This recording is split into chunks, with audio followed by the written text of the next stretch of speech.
Yo tout le monde, c'est Matlis et aujourd'hui on se retrouve pour une toute nouvelle vidéo, voire même une toute nouvelle série. En gros, le but de cette série, ça va être tout simplement, je développe vos idées en datapack.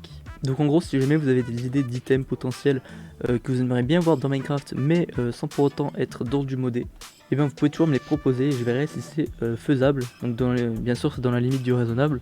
Parce qu'il faut bien savoir qu'en datapack on peut pas faire absolument ce qu'on veut, hein. Il y a quand même quelques limites. Principalement je ferai pas trop de textures custom parce que je suis très mauvais dans la création de textures justement. Et donc pour cet premier épisode nous allons créer un arc explosif. Je crée cet item sous la demande de Alex Enduro qui m'a proposé de créer un arc explosif pour une survie potentielle.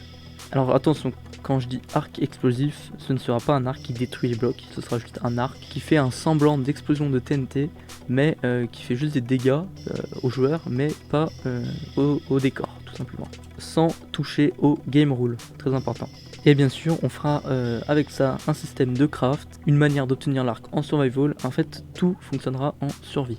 Et donc là on se retrouve du coup sur cette carte, alors faites pas attention à tout ce qu'il y a derrière là-bas, c'est la carte où je développe absolument tous mes datapacks. Il y a beaucoup de choses. Pour ce faire, j'ai tout simplement prévu, donc là je filme présentement mon bureau avec le jeu. Alors vous voyez pas la barre des tâches, mais c'est normal. Et à tout moment, je peux switcher sur mon logiciel pour taper le code et l'explorateur de fichiers, tout simplement. Et donc, pour ceux qui n'ont jamais développé de datapack, je vais pas rentrer dans les détails, je vais juste vite fait expliquer ce que je fais. Comme ça, ceux qui s'y connaissent comprendront à peu près ce que je cherche à faire.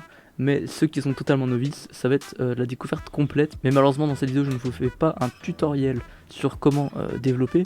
Et puis c'est surtout pour ceux qui ont envie de voir leur idée aboutir dans cette série, tout simplement. Donc un datapack, je vous fais pas 50 dessins, ça fonctionne toujours sur des fonctions. Donc là j'ai présentement la fonction loop. Donc un truc qui est très simple à savoir dans les datapacks, en gros on a toujours au moins une fonction loop. Donc tx loop, tu l'appelles comme tu veux. Celle-là elle tourne 20 fois par seconde dans votre monde. Et on a une autre fonction, vous l'appelez comme vous voulez, moi perso je l'appelle toujours load, et celle-là elle s'exécute uniquement au démarrage du datapack, donc lorsqu'il est chargé dans votre monde. Et j'ai oublié de préciser que tous les datapacks que je développe dans cette série seront en lien de téléchargement bien évidemment. Donc j'ai déjà commencé à réfléchir à comment j'allais faire le craft, parce que la première étape c'est toujours de faire le craft, hein, on fait l'item à la fin, ça dépend comme vous le sentez, mais moi je préfère faire le craft en premier. Donc là tout simplement ce qu'on va faire, moi j'avais comme idée, pour crafter l'arc explosif, on fait exploser une TNT sur un arc, tout simplement. Donc il y a une petite difficulté, c'est tout simplement que quand vous faites péter une TNT sur un item, et ben il explose. Sauf, il y a quelques items qui n'explosent pas à la TNT, et comme par exemple la Nether Star. Donc là c'est sur quoi je vais essayer de me baser, je vais essayer de reprendre le NBT de la Nether Star, s'il y en a un bien sûr, pour le mettre sur un arc lorsqu'on le jette et faire en sorte que cet arc précisément n'explosera pas à la TNT. Mais il faudra bien penser à tous les détails parce que là, si on fait ça, ça voudra dire que tous les arcs qui ont jeté au sol seront indestructibles à la TNT et c'est pas ce qu'on veut. Du coup, il va falloir rajouter un deuxième item comme on va dire trigger. Donc là, j'avais déjà prévu donc l'arc et la Nether Star, on va faire des tests juste après. Et on va devoir mettre un autre item, donc par exemple, on va prendre un bloc de fer, histoire de dire, hein, ça fait notre trigger, peu importe l'item, nous on va prendre ça.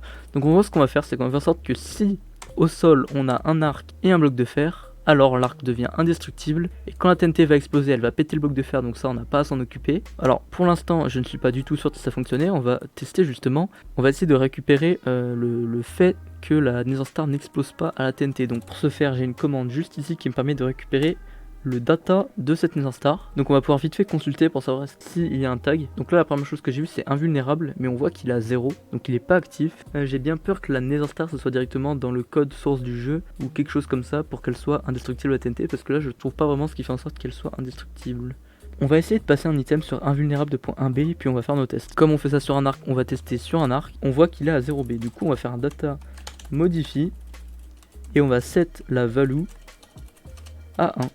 Donc là notre arc maintenant, si on vérifie, il est à 1B. Donc on va essayer avec une TNT. Et c'est une réussite. J'aurais pas pensé réussir aussi vite, mais comme vous pouvez le voir, l'arc n'a absolument pas explosé, c'est parfait. Donc du coup, on va jeter tout ça, on a notre début. On sait déjà que l'arc peut devenir indestructible à la TNT. Ça, c'est parfait. Maintenant, comme vous avez pu le voir, quand la TNT a explosé, l'arc a été projeté. Nous, c'est pas ce qu'on voudrait. Donc maintenant, ce qu'on va faire, c'est qu'on va le mettre à 1. Et en plus de ça, on va lui rajouter le no gravity à 1B. Donc là maintenant, si on get no gravity, on voit que no gravity est à 1B. Ça a comme conséquence de faire voler l'arc. Comme vous pouvez le voir, l'arc ne touche plus le sol et il continue de tournoyer. Ça c'est super, ce qui fait que maintenant si on fait péter notre TNT dessus, alors je savais pas que ça se comportait comme ça, mais c'est assez stylé. Donc on pose la TNT, on la fait sauter et regardez, je sais pas si l'arc va voler en fait. Ok, bon, c'est pas du tout ce que je voulais. En gros, ce qu'il faudrait faire, c'est que l'arc reset sans cesse son motion. Donc on va tester ça. Pour faire mes essais, je fais toujours avec des command blocks avant de rentrer ça dans la fonction. Ça me permet de faire mes changements hyper rapidement sans avoir à toujours reload le datapack. C'est plus facile. Donc là, ce qu'on va faire, c'est qu'on va récupérer ça. Un tag, en gros, c'est quelque chose qui se marque sur une entité et ça le permet de le reconnaître. Donc là, je set NoGravity à 1 si il a le tag bow. On reprend notre commande, on la met plus loin et au lieu de NoGravity, là, on va mettre invulnérable. Voilà, il est à 1. On met en L-Wait, chain, et enfin ce qu'on fait ici, on va mettre motion, point, crochet, et le crochet là en fait on a soit 0, 1 ou 2. Ça c'est X, Y, Z. Donc on va reset le motion, on va le mettre à 0. Hop, et si vous avez déjà trouvé ça, vous êtes doué, on va le faire sur tous les axes, tout simplement. Et voilà. Là, on a un arc, normalement, qui ne s'envole pas et qui n'a pas de motion. Eh bah si, il a du motion. On va faire autre chose. Au lieu de modifier, on va mettre merge. Ok, donc petit changement. En fait, je m'étais trompé. Cette commande-là ne fonctionne pas. On va simplement mettre celle-là. Je vais vous l'expliquer dans quelques secondes. Voilà, donc là, on data merge entity, toujours la même entité. Et cette fois-ci, en fait, on lui change directement les trois axes en une seule commande. Et ça marche mieux parce que l'autre ne fonctionnait pas. C'est normal de faire des erreurs dans les datapack, c'est totalement prévisible. Donc on va tout reprendre, notre arc, on lui ajoute le tag bow, et désormais, regardez, vous voyez, il bouge un peu, mais il s'arrête instant. C'est pas comme tout à l'heure où il glissait comme je sais pas trop quoi. Là. Donc là ça fonctionne nickel. Maintenant ce qu'on va faire, c'est qu'on va faire exploser la TNT. Comme vous pouvez le voir, notre arc n'a quasiment pas bougé et il est toujours dans les airs. Alors c'est pas tout à fait parfait, mais franchement on va s'en contenter parce que je trouve ça quand même pas trop mal. Après on va lui rajouter des effets de particules et des choses comme ça.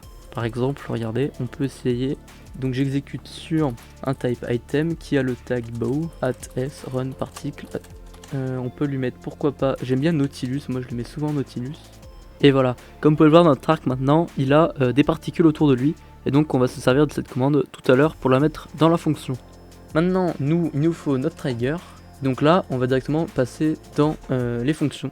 Donc en gros, là, comme je vous ai expliqué plus tôt, on va simplement faire en sorte que si au sol on a un arc et un bloc de fer, l'arc prend le tag bow. Et au final, toutes ces commandes vont s'exécuter sur lui. Et le bloc de fer sera pourquoi pas détruit ou on verra ce qu'on fera. Donc là, on passe dans les fonctions. Donc là, c'est simple, on est dans loop. Dans loop, tout simplement, ce qu'on va faire, c'est execute as @a, @s, run, function. Donc là on avait mis exbow, 2 points. Alors exbow c'est le nom de la racine en gros, c'est le cœur du datapack. Je sais pas trop comment vous le dire plus clairement. Voilà, j'ai pas l'habitude de zoomer autant mais il faut quand même qu'on puisse y voir sur la vidéo. Donc on exécute ça et moi j'aime bien l'appeler players. Donc ça en gros ça exécutera sur tous les joueurs tout simplement. Donc players, on crée la fonction players. On a notre fonction players, on l'ouvre. Et dans players on exécute as @e type égale item virgule distance. Et là on va mettre en gros la reach plus ou moins. Alors une reach je sais très bien que c'est de 3 blocs, mais moi je la double, je mets 6. Et là on met exbow, 2 points, items. Items, on l'ouvre. Maintenant on est dans items et on va faire tout simplement une vérification. Donc on va vérifier si l'item en question c'est un arc, tout simplement. Alors je suis en train de me dire c'est peut-être pas très utile de faire ça. Pour la simple et bonne raison que là c'est un datapack unique. On n'a pas besoin de vérifier tous les items, on a besoin juste de vérifier si c'est un arc. Donc on va simplement vérifier sur l'arc si il a le NBT, item 2 points, ID 2 points, Minecraft 2 points, bow. Et toujours count 2 points 1B. Donc là on a vérifié si l'item dans un rayon de 6 blocs c'était un arc, tout simplement. On exécute du coup sur items et items il va simplement exécute if entity @e avec le type de item, virgule distance on va mettre 1, virgule nbt, pardon, nbt, Et le NBT ce sera tout simplement le même que tout à l'heure, mais pour notre trigger. Minecraft, 2 points, iron block. Et on va mettre count, 2 points, 1B. Voilà, on a donc notre condition. Si on a notre trigger dans une distance de 1 qui est un iron block en quantité de 1, alors on run function, 2 points. Donc on va mettre exbow comme tout à l'heure. Hein. Et là on va mettre craft. Hop. Ce serait plus simple de faire des sous-domaines, donc on va mettre craft / prépare. Donc là j'ai mis en gros, j'ai créé un dossier tout simplement. Pas besoin de S. Hop. Donc on va créer un dossier qu'on appelle craft. Et dedans on crée tout simplement prépare. MC function. On a prépare.mc function, je vais y arriver. Donc dans prépare maintenant ce qu'on fait, c'est qu'on met le tag. Ouais, prépare. Donc on tag attest add bow ex bow craft. Voilà, on va l'appeler comme ça, comme pour être sûr que on n'ait pas de conflit avec les autres datapack. Faut toujours faire attention à ça. Mettez toujours des tags qui sont différents, enfin qui sont quasiment introuvables par d'autres joueurs pour être sûr que ça n'interfère pas avec un autre datapack. Donc maintenant, on va simplement mettre notre no-gravity et notre invulnérable. Donc là, sachez bien que cette fonction ne tourne pas en ticks, elle va tourner une seule fois. Hein. Pourquoi est-ce que j'ai un S ici? Pas de S. Hein. Voilà, donc là, on n'est pas obligé de mettre ça, là, ça sert absolument à rien, puisqu'on exécute ça sur l'item, donc on met attest directement. Ok, et ça, et là, faut pas se faire avoir, ça, on n'y fait pas tourner ici, parce qu'il faut que ça tourne en ticks, tout simplement. Donc là, on va aller dans items, if entity attest. Donc là, pour ceux qui se demandent, je suis retourné dans la fonction items, donc c'est celle qui s'exécute sur l'arc. Donc si j'ai le tag EX, donc si tu as le tag EXBowCraft, et ben tu run function EXBow de point craft / run. On va l'appeler run. De toute façon, les noms n'importent peu. Hein. On est dans craft, on crée une fonction qui s'appelle run, mc function. Ok, on est dedans. Et donc cette fonction, on lui exécute directement ça en @s bien évidemment. Et donc là, il ne bougera plus. Ok, donc voilà ce qu'on va faire. Maintenant, on va vérifier si une TNT a explosé à côté de lui. Donc comment on va faire ça? C'est simple, regardez. On va exécute if entity at type égale TNT virgule distance. S'il y a une TNT dans une distance de... On va mettre 3.5 pour être large, mais après il faut pas abuser. Hein. Non, 3. Tu fais pas péter la TNT plus loin que 3 blocs de l'arc techniquement. Donc, s'il y a une TNT dans une distance de 3, alors tu run tag attest add. Jugez pas les tags, dans tous les cas on s'en fout, hein, c'est tout simplement un repère. Donc là, il va obtenir le tag as TNT que si il a vu une TNT dans une distance de 3 blocs. Super. Et maintenant, ce qu'on va faire, unless entity, et là on va simplement reprendre cette condition. S'il n'y a pas de TNT dans une distance de 3 blocs, alors tu run function exbow de point craft / end. Voilà. Alors pourquoi j'ai fait ça? C'est simple. C'est que si une TNT dans le sens de 3 blocs, tu prends le tag. Mais s'il n'y a plus de TNT... Ah non. Vous voyez, j'ai failli faire un bug, donc faut toujours se relire. If entity attest a le tag has TNT. Donc si toi-même tu as le tag has TNT et qu'il n'y a pas d'entité de TNT dans le sens de 3 blocs, ça veut dire que la TNT a explosé, forcément. Donc tu fais craft end. Première chose, il faut qu'on puisse reconnaître l'arc une fois qu'il est dans la main du joueur. Donc pour ça en fait on va taguer l'arc en lui-même. Donc pas l'entité au sol mais bien l'arc. C'est un peu plus complexe donc je vais pas trop rentrer dans les détails. Mais pour faire simple on va data merge. Hein. Donc là on data merge entity attest. Voilà donc j'ai rentré donc la commande. Pour faire simple en gros on va remarquer l'arc par un enchantement custom. Et en plus de ça on va tout simplement le reconnaître par un nouveau tag qui va s'appeler explosive 2.1b. Donc là notre arc il est tagué explosive et en plus il a un enchantement donc tout est nickel. Pour que ça s'exécute juste une seule fois on va tag ayant le as TNT et juste après on tag attest remove as TNT. Et ensuite on va simplement faire notre particule qu'on a fait tout à l'heure juste là, voilà, et voilà. Donc techniquement ça fonctionne. On va faire un test. Donc on va /reload, tout simplement. On reload, voilà. Donc là on vient de reload notre game et on va faire datapack disable et voilà. Donc là ça nous le propose, donc c'est dire que c'est bon. Donc on a file explosive bow. Maintenant on va... Ah oui, alors ça je vous ai pas montré. En gros j'ai ouvert la console du jeu. Alors ça se fait directement dans le launcher du jeu en fait. Et ça me permet que si je slash reload, hop je viens de le refaire, on voit s'il y a des erreurs. Donc là on peut voir qu'il n'y a absolument rien. Donc on va tester, c'est parti. On va se mettre là, on jette notre arc, un bloc de fer. Là on va déjà tester que ça fonctionne. Comme vous pouvez le voir, l'arc ne bouge plus, donc c'est comme tout à l'heure. Alors voilà le problème. Premier problème, c'est que si on drop l'arc, le bloc de fer, on peut juste récupérer le bloc de fer et notre arc est toujours opérationnel. Donc ça, on va y corriger tout de suite en supprimant le bloc de fer lorsqu'on le drop, tout simplement. Pour ce faire, c'est simple, on retourne dans notre fonction, on va dans prépare, c'était ici, et on va kill @e type égale item, limit 1, distance 1, nbt, item 2 points, id 2 points. En fait, je suis juste con, c'est pas 2 points, c'est égal. Hein. J'ai des petits problèmes. Voilà. Donc, on va reload. Et normalement, cette fois, vous allez le voir. Hop. Et voilà. Le bloc de fer s'est fait aspirer, tout simplement. Et ce qui serait bien, là... Voilà, donc là, j'ai rajouté les petites particules. On récupère l'arc. On reload. Tac, notre arc. Poc. Et voilà, là on a eu les petites particules. Là je pense avoir corrigé le problème. On drop notre bloc de fer, la TNT. Paf, et voilà. Comme vous pouvez le voir là, il y a du Nautilus.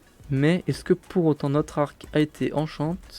Eh bien non. Je pense que c'est le data merge le problème. Voilà, j'ai oublié en fait de mettre item 2 points. Juste devant.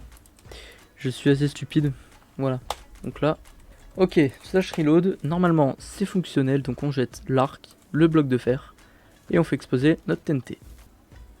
Paf, la TNT explose, l'arc n'a pas bougé. Il a des particules, on le ramasse, et l'arc est bien explosif. Voilà, donc vous voyez que maintenant on a un enchantement custom. Alors, custom plus ou moins, parce que l'arc déjà ne brille pas comme s'il était enchanté. Mais je préfère pas le faire, parce que si vous souhaitez enchanter l'arc juste après, j'ai peur que ça pose des problèmes. Parce qu'on peut le faire briller, et pas pour autant lui ajouter d'autres enchantements, hein. C'est largement faisable. J'y ai fait dans d'autres datapacks. Donc du coup maintenant on va s'occuper du fonctionnement. Et là ça va devenir encore un peu plus coriace. Parce que on va devoir faire en sorte que ça fasse une explosion de TNT sans détruire les blocs. Voilà, donc j'ai trouvé la solution. En gros, ce qu'il faut savoir, c'est que la game rule mob griefing ne permet pas de désactiver l'explosion d'une TNT. Cependant, elle permet de désactiver l'explosion des fireballs. Donc en gros, ce qu'on va faire, c'est que la flèche, dès qu'elle va toucher le sol, elle va passer le mob griefing de true à false et elle va faire apparaître une fireball. La fireball va exploser et juste après, on passe le mob griefing à true. Comme ça, on n'a pas le temps de voir la différence. Et on va exécuter du coup sur player, execute if entity address. On mettra le NBT juste après. Run function xbow 2 points. Ça sert à rien de détailler, on va juste faire work. Ce qu'on va faire, c'est qu'on va tag @e type égale arrow distance. Voilà, donc là cette commande, tout simplement ce qu'elle fait, c'est qu'elle rajoute un tag aux flèches dans une distance de 3 blocs. exbow tout simplement. On crée un nouveau dossier système et on crée le dossier arrow. Voilà, donc là tout simplement ce que j'ai fait, c'est que j'exécute s'il y a une entité qui n'a pas tous ces types là dans une distance de 0.6, tu run function exbow system / explode. C'est tout bon. Donc là pour vous expliquer, en gros on met le game rule mob griefing à false, on fait apparaître cette fireball, et si on n'a plus la fireball dans un rayon de 4 blocs, alors on remet le mob griefing et on se tue, tout simplement. Bien sûr ça on exécute sur la flèche, hein. Et ensuite on va faire execute if entity attest à le nbt, si tu as le nbt de on ground 2.1b, alors tu run function 2.exbow2.explode, la même fonction. Donc là vous voyez que la fonction l'utilise 2 fois tout simplement. Maintenant on va mettre en place une sécurité tout simplement. Donc ce qu'on va faire, c'est qu'on va aller dans load, on va se commande objective add exbow security, voilà par exemple demi. On va dans le loop. Donc là tout simplement j'ai tapé cette commande. Cette commande, ce qu'elle fait, c'est qu'elle store dans le score EXBO Security au nom de game rule si la game rule mob griefing. Alors sur le papier ça veut rien dire, mais en gros ce que ça va faire, c'est que si la game rule est sur true, ça renvoie 1, si elle est sur false, ça renvoie 0, tout simplement. Donc ça on y fait tourner en loop, et ce qu'on fait, c'est qu'on va dans explode et qu'on fait un execute if score de game rule sur EXBO security match 1, et ben tu run summon. Ça match 1, donc ça veut dire que si on est en true en gros, et ben on summon la fireball, tout simplement. Et donc peut-être que là ça ne fonctionnerait pas. C'est pourquoi ce qu'on va faire, c'est qu'on va réexécuter cette commande. Mais non, peut-être pas en fait. On va reprendre cette commande et on va l'exécuter juste là. Comme ça on refait une vérification dans la fonction elle-même. Et là il n'y a aucune chance que ça explose techniquement. Là il nous faut la condition de si le joueur tient l'arc en main. Ok, donc voilà la condition, donc on check si il a un arc dans la main, donc selected item, et que si il a bien le tag explosif de point 1B, donc on fait work, et ça revient sur ce qu'on a fait tout à l'heure. Alors on va faire un premier essai, je suis pas du tout sûr, il n'y a aucune erreur, c'est tout bon, on va essayer. Ça ne fonctionne pas. Donc on a bien la flèche EXBO arrow. Ah, je me suis trompé, c'est pas on ground mais in ground. Voilà, le problème était ici, effectivement. Hop. Alors je me suis trompé en fait, et je me suis trompé de fonction, c'était système explode et j'ai oublié le système. Et j'imagine que j'ai fait la même gaffe en haut, ah non même pas, ok. Ok, donc là le problème devrait être résolu. Bon, j'ai fait pas mal d'erreurs, mais ça c'est des fautes d'inattention un peu. Première erreur, c'était bien false et true, et là c'était pas 1 mais 0. Hein. Le voilà, donc reload, et maintenant, attention. Ok. Oh! Après avoir fait pas mal de tentatives, je crois avoir le résultat final. Hein.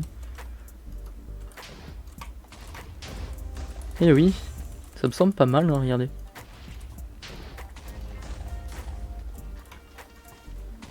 Tout me semble pas trop mal. Hein. Ouais, on peut spam. Hein. Tout a l'air de fonctionner, c'est multi-truc, il y a pas mal de buggés. Voilà, donc là il y a un problème. Si la flèche touche pas le sol, ça n'explose pas. Je pense que le problème vient du fait que dans Arrow... Ok, donc là, ça fonctionne, regardez. La fireball est détectée, donc c'est vraiment un problème de reach en fait. Hein. 3 blocs. Bon, l'arc est plus ou moins fonctionnel, comme vous pouvez le voir.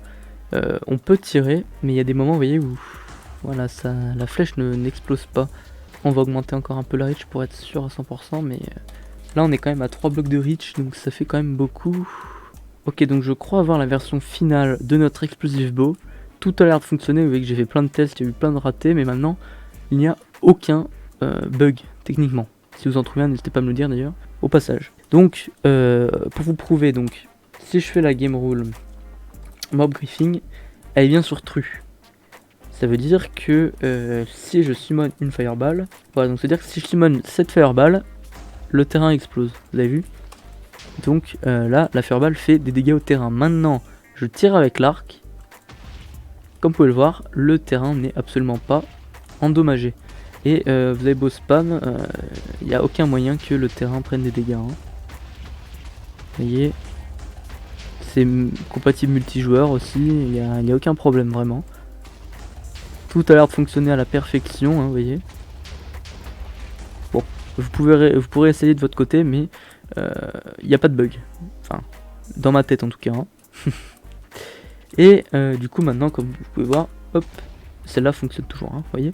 Donc le mob griefing n'est pas glitch, tout fonctionne très bien. Si vous summonez des mobs, l'arc fonctionne très bien dans le tas. Vous voyez que là je peux tirer sur le zombie, ça le fait exploser. Prenez garde cependant que, je tiens quand même à dire ça, si jamais votre serveur a des gros problèmes de lag, il est peut-être probable qu'il y a certains moments la TNT fasse des dégâts. Alors, je peux pas vous en certifier parce que bah, j'ai pas de lag là sur ma map. Comme vous pouvez le voir, le datapack est ultra léger. À droite, la bande verte signifie en gros les lags sur votre map. Et quand vous faites péter donc des flèches, ça n'augmente quasiment pas. Donc de ce côté-là, ça ne causera pas de lag. Mais si derrière vous avez un autre datapack mal opti ou votre serveur a peu de mémoire, peut-être, je dis bien peut-être, hein, vraiment sur des des très grosses exceptions, peut-être que ça peut vous faire exploser le terrain. Moi de mon côté j'ai eu aucun problème, hein, y a tout qui fonctionne, rien n'a explosé le sol. Donc si de votre côté ça arrive, bah dites-le moi, mais bon j'essaie de corriger ça, je vois pas trop comment on pourrait faire, mais voilà. Donc c'est pour ça quand vous utilisez Stark, évitez de le faire dans votre base ou des trucs du style, c'est toujours un peu plus malin quoi. Parce que j'ai pas testé, mais admettons que vous avez une salle des coffres comme ça et que vous faites péter votre arc dessus, bah ça va faire sauter les item frames, donc c'est complètement débile. Donc évitez de tirer dans votre base, ça peut être un peu dommage. Pour le coup là on peut absolument rien y faire, faut pas être con, faut pas faire ça dans sa base. Et voilà quoi, donc, vous voyez hein, tout fonctionne. Pour l'instant là j'ai fait des tests jusqu'à présent et il n'y a aucune fois où le terrain a explosé. Donc comme je vous l'ai dit au début de vidéo, le lien de téléchargement pour ce datapack est dans la description. Et si vous avez des idées de datapack que vous aimeriez bien que je fasse, dites-le moi en commentaire directement. Ou venez sur mon serveur Discord pour me proposer des idées. Donc en tout cas, si cette vidéo vous a plu, n'hésitez pas à la liker ou la disliker si vous n'avez pas aimé. N'hésitez pas non plus à partager cette vidéo pour tous ceux qui aimeraient savoir un peu comment fonctionne un datapack. Là j'ai à peu près montré pas mal de choses dedans je pense. Alors je vais pas rentrer trop dans les détails comme je l'ai dit, mais je pense avoir quand même plutôt bien expliqué. Donc du coup moi je vous dis à la prochaine, à plus.